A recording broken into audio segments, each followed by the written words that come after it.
Good morning to all of you. Welcome to our Wednesday Namaste session. It is the 20th of January, Inauguration Day.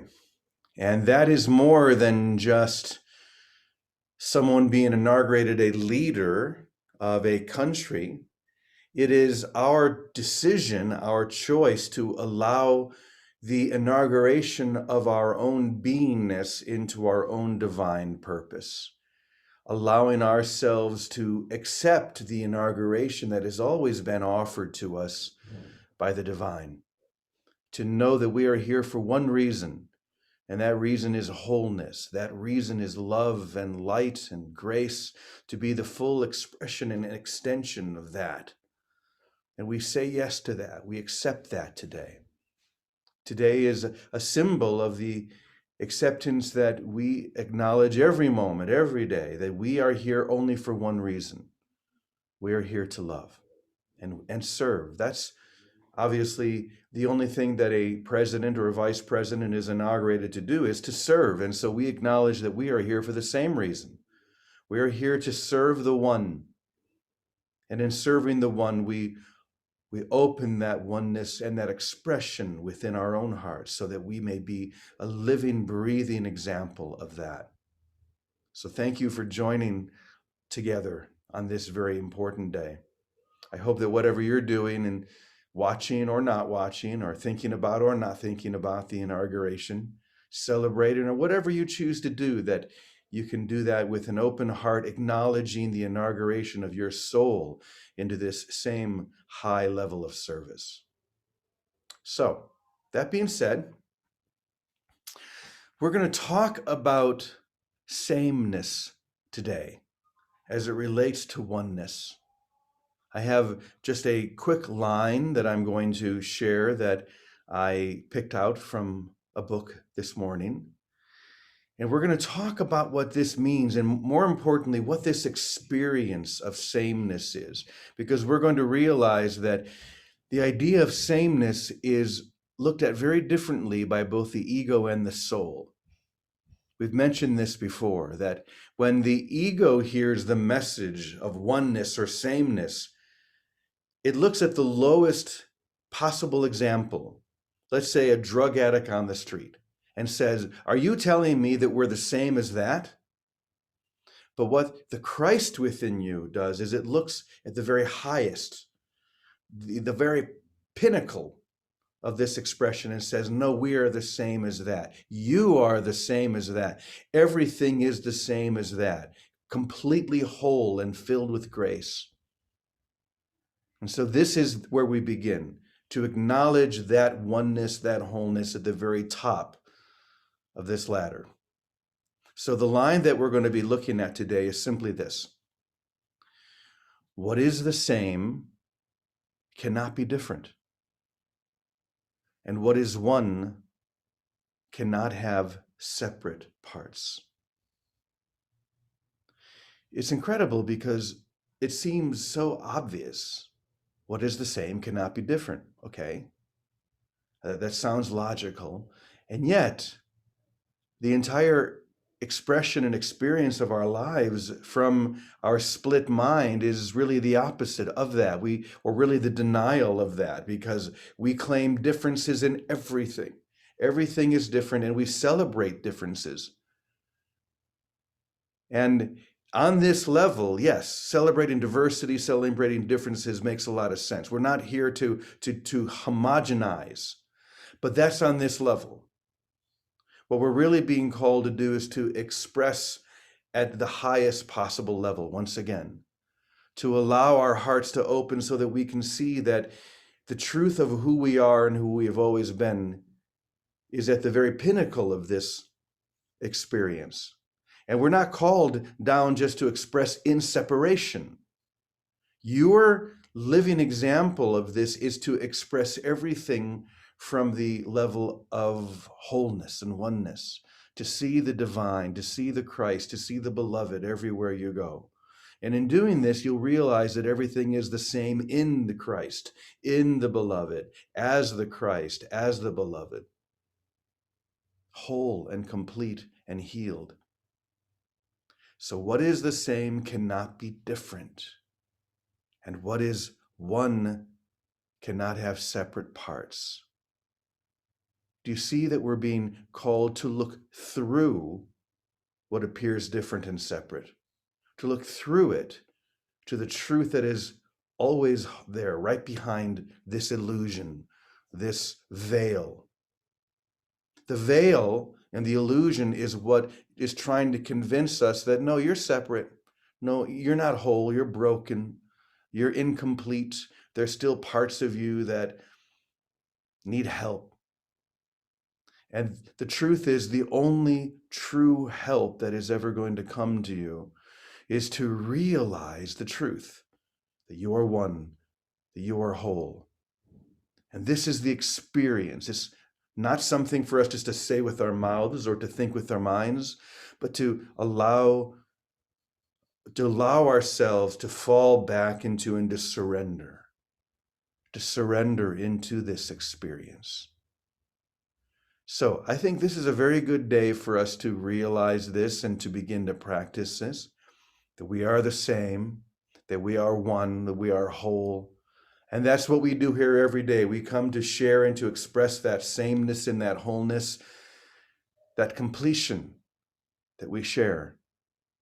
Even here in a Zoom room with us around the world in different places, we are here together as one, recognizing that there's nowhere for us to go, nothing for us to do, but to melt into this experience and this expression of oneness and wholeness. So that being said, I'm going to go ahead and turn it over to Vicki now and hear what she'd like to share. Good morning, Vicki. Good morning, James. It's a glorious day. So I'm glad you started with the inauguration, because what a great example.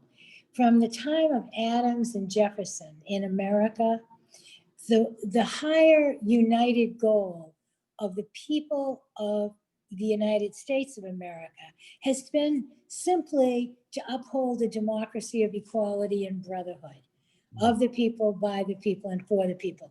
And that is a higher ideal, a higher goal.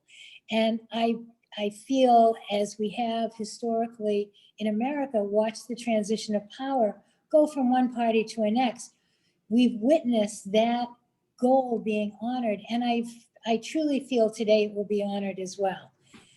But what we're speaking about here is that higher goal of our divinity, that when we keep in mind, that higher goal of our divinity, then just like there's transitions on the outer of power from here to there, within ourselves, we have the opportunity to honor that goal of our divinity. And one of the ways we recognize it is in how we respond to situations or people outside of us that seem to be outside of us.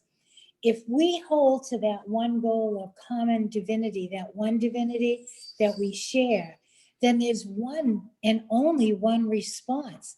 And that response is always welcome and love. It's always some response of love. It may not appear to be as love. It's not saying what the form should look like, but in our hearts, the answer should be that one.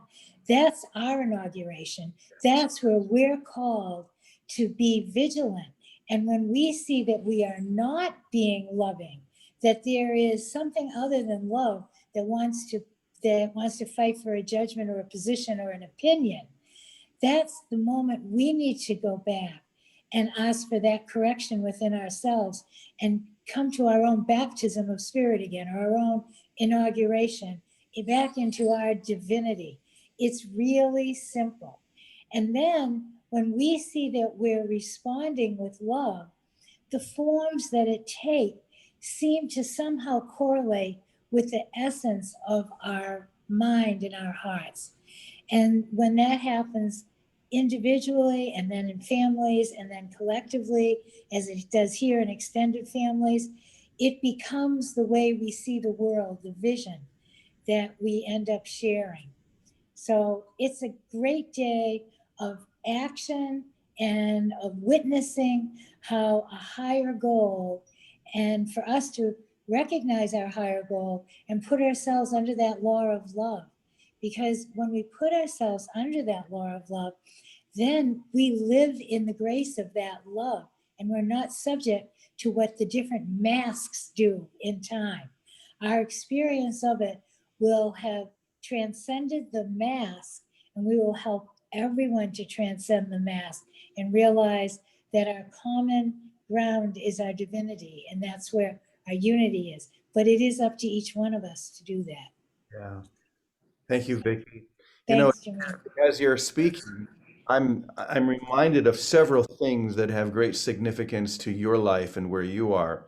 First of all, 230 years ago, or whatever it was, there was something that happened here that most of the world watched with great interest to see if we could pull it off, to see if for the first time there could be a peaceful transition of power, for service to be the highest goal, not personal need for power. And that was when, of course, John Adams passed power to Thomas Jefferson, who had just defeated him in the election. And most of the world was aghast to see this happen. Now, many of you don't realize that Vicky's closest neighbor, well, maybe not, well, maybe the closest, probably the closest, is John Adams, literally across the street. You could hit John Adams' house with a rock from where Vicky is sitting right now. That's how close John Adams' house. You want to shut? You want to put out the window? Yep, I'm Okay. going to take you out. Okay. So we'll take a look at John Adams' house here.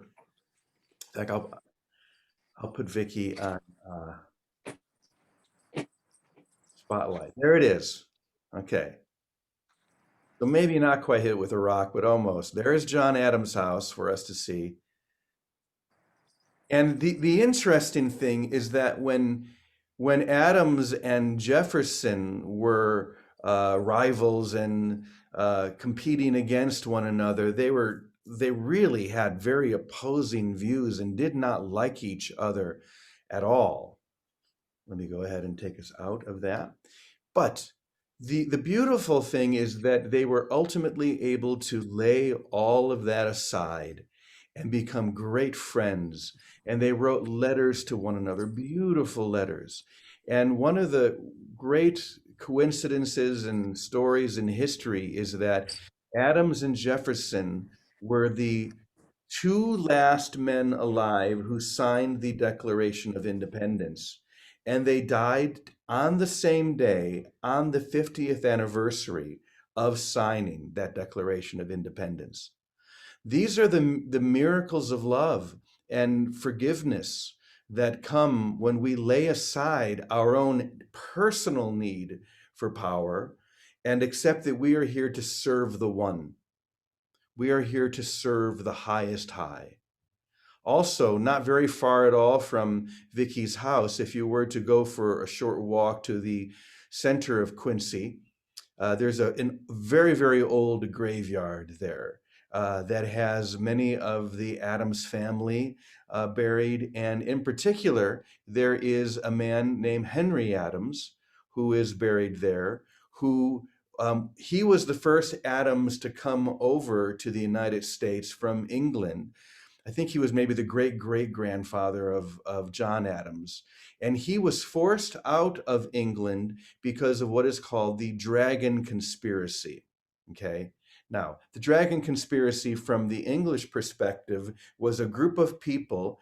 I don't know if she was a member, but she certainly was a supporter. Queen Elizabeth I was a supporter of this, and she protected them. But this was a group of people who sought the highest level of oneness and service for all. And they were working together with the Queen and with people like, I can't remember the other people's names, but anyway, it was like the beginning of the spiritual renaissance. And they were when Elizabeth died, they were forced out of England, and this is why Henry Adams had to flee and come to the New World. all leading to, his great great grandson becoming the second president, the first great transition of power, all of these things bringing us to now, to this moment of another transition of power, but to realize there's only one true transition of power, and that's me turning what I think of as power, which is really powerlessness, over to the divine, over to God, and saying, help me be of highest service. Help me serve only love.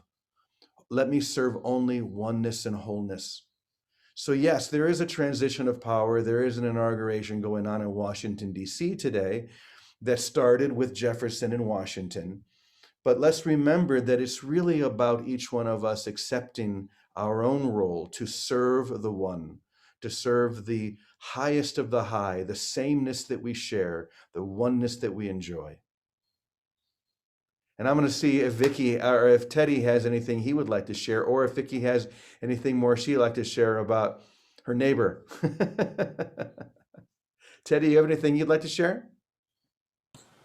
I do, Jimmy. It's interesting what you're saying brought me back to, what Jesus tries to express in the Course about salvation being a collaborative venture.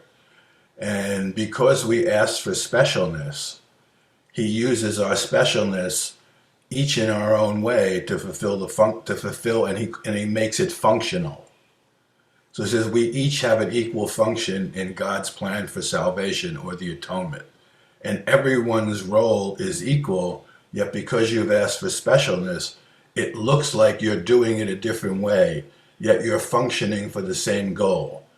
So salvation being a collaborative venture, or the atonement, the coming together in the oneness, seems to take a means here in space and time.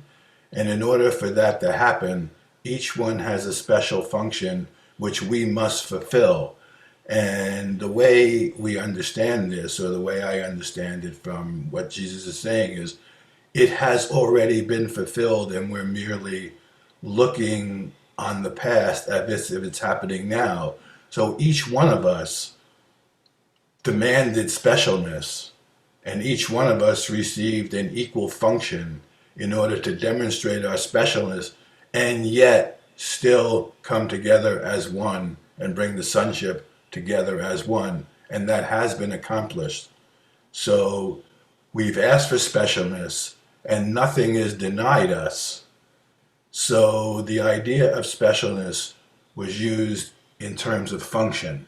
We all have a function we must fulfill in God's plan for salvation. And while that function may look different, it's equally the same for each one of us. And in the fulfillment of that, the oneness of the kingdom is reestablished in our heart and mind, and the recognition of all as having fulfilled their function equally allows us to understand the sameness that you're talking about. There were four words that you said that I think are going to be maybe the four words for us to hold in our heart today. Those four words are, it has been accomplished. Oneness has been accomplished already. There's nothing we need to accomplish it, to achieve. We just need to relax into the knowledge that it is done. And oneness is already fully, wholly, completely present, because there is no other possibility but that, except in our mind when we accept specialness and try and break off from that, but we failed. It can't happen. It's impossible. And that's what this line that I chose today means. What is the same cannot be different, and what is one cannot have any separate parts. It has been accomplished. It is done. So let's just relax into the doneness, the completion of this. We may be watching the inauguration, and we may even be, have some worry in our hearts about that, and that's fine, but just hold on to the fact that it is done, has been accomplished. Yes, and then you see it from an entirely different perspective, and you can relax and watch from a certainty of mind rather than questioning as to what's going on and why it's going on. Indeed. So it's going to be a beautiful inauguration day. Most of all, the inauguration of our own hearts into our own highest function and purpose. That's what we're here for.